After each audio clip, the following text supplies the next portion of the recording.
we're talking about the Prodigy, so I love that we are discussing Prodigy in any kind of way because that Orko and I are both long fans or long-term fans, and I have all these side stories I'll get into, but we want to talk about the newsy thing first.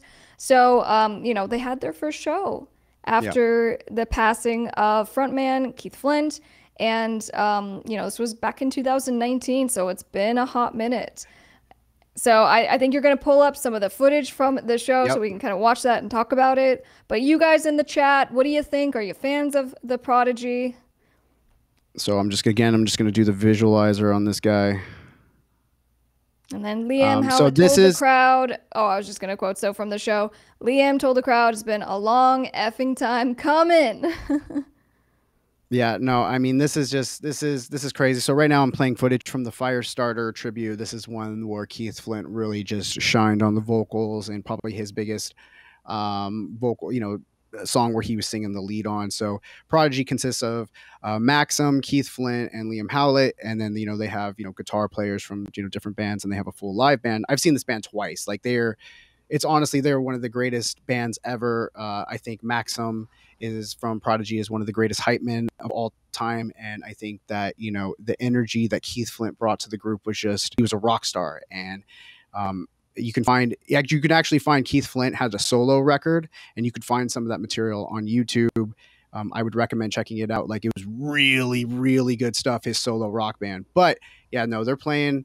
And they have like these laser lights that are kind of showing his hair outlines and stuff as the tribute for Firestarter.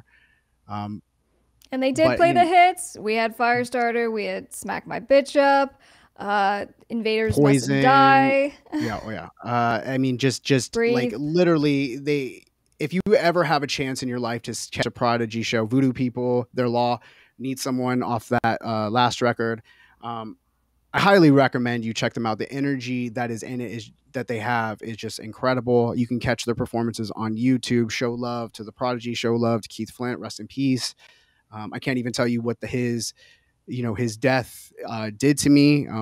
He did take his own life, and it was something that really affected me. It's a time where, I've lost, uh, Keith Flint. We've lost, Chester Bennington. We've lost Chris Cornell, and it's heartbreaking to see, my favorite bands and my favorite artists not be able to make it through. So much respect, love Prodigy. I hope that they'll keep it going. I'm glad that they're getting out. I heard a new record is coming And they're soon. working So on a new documentary as well. So they're going to be working with yes, Paul Dugdale, who has produced three of the videos for the band.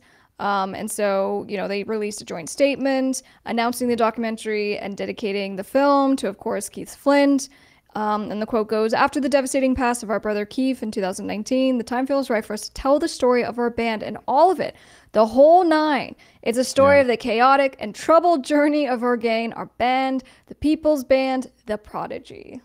Yeah, and I will mention one last thing about Prodigy that I want to throw in there. Liam Howlett also has there's a movie on Netflix called Choose or Die, and it's like a dark twist on an 80s gaming obsession is how they kind of say it, but he does the score from that as well. So it's his first score that he did. So you can check that out too if you're a Prodigy fan and you haven't seen